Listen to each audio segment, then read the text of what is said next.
Phi Phi আইল্যান্ডে স্বাগত। বন্ধুরা, আমি এখন থাইল্যান্ডের ফিফি আইল্যান্ডে যাচ্ছি। ট্রাভেলিং অ্যাডভেঞ্চার, এক অফুরন্ত সৌন্দর্যের ভান্ডার থাইল্যান্ডের এই ফিফি আইল্যান্ড। ফিফি আইল্যান্ডে যেতে ব্যাংকক থেকে প্লেনে ফুকেট যেতে হবে। ফুকেট থেকে প্রাইভেট কার বা মাইক্রোতে আপনাদেরকে এজেন্সিগুলো জাহাজ ঘাটে নিয়ে যাবে। এই ঘাট থেকেই ফিফি আইল্যান্ডে জাহাজ বাই সি করতে যেতে পারে। আমাদের জাহাজ এই ঘাট থেকে ছাড়লো।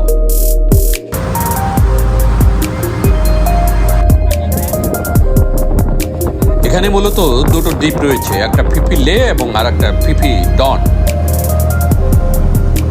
আন্দামান সাগরের ভিতরে অবস্থিত এই দ্বীপে যেতে আপনাকে সাগরের উত্তাল জলরাশি পাড়ি দিতে হবে।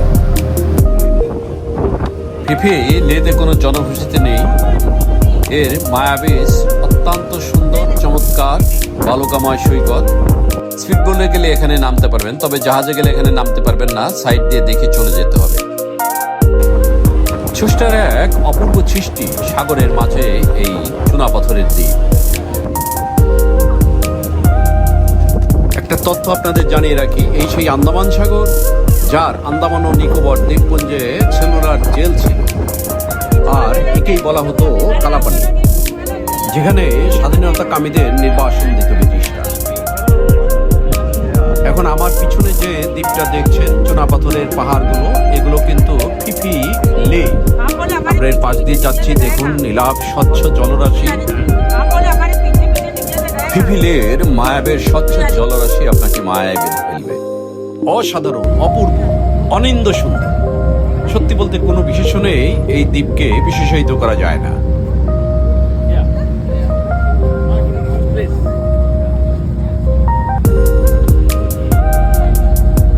ফিফি লে আমরা পার হয়ে যাচ্ছি, এরপরেই আসবে ফিফি ডন আইল্যান্ড। এখানে কিন্তু লোকালয় আছে, হোটেল আছে। আমরা কিছুক্ষণের ভিতরেই চলে আসবো আশা করছি।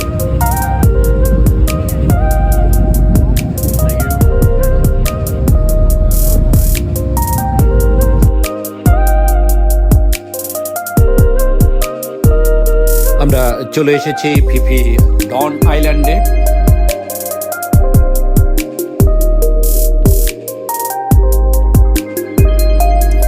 এই দ্বীপের নেমে আমরা এজেন্সির মাধ্যমে ছোট স্পিড বোটে চলে গেলাম স্নরকেলিং এ।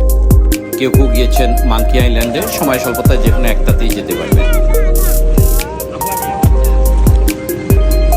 আমরা এখন স্নরকেলিং এ ব্যস্ত।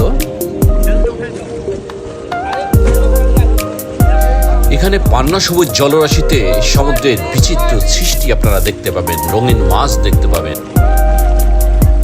তাছাড়া এই স্নরকেলিং চশমা দিয়েই সাগরের তলদেশের রঙিন কোরাল দেখতে পাবেন।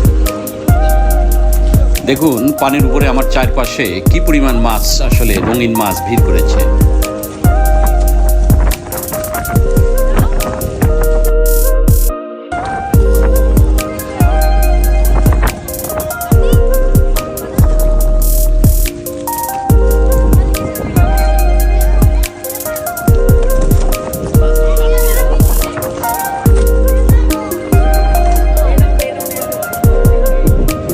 স্নরকেলিং শেষে আমরা ফিফি আইল্যান্ডে ফিরে দুপুরের খাবার খেলাম।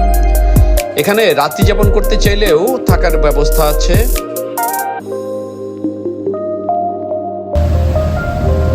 মেঘে মেঘে বেলা অনেক গড়ালো, এবার ফেরার পালা। আমরাও ফিরছি। বিদায় ফিফি আইল্যান্ড।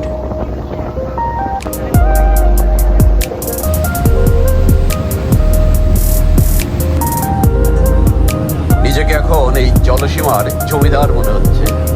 আমরা ফুকেটে ফিরে আসলাম সূর্যাস্তের আগ মুহূর্তে। ফুকেট বিচের সূর্যাস্ত খুব মনোরম দৃশ্য। পরবর্তী ভিডিও দেখার জন্য চ্যানেলটি সাবস্ক্রাইব করে সাথে থাকুন। সবাইকে ধন্যবাদ।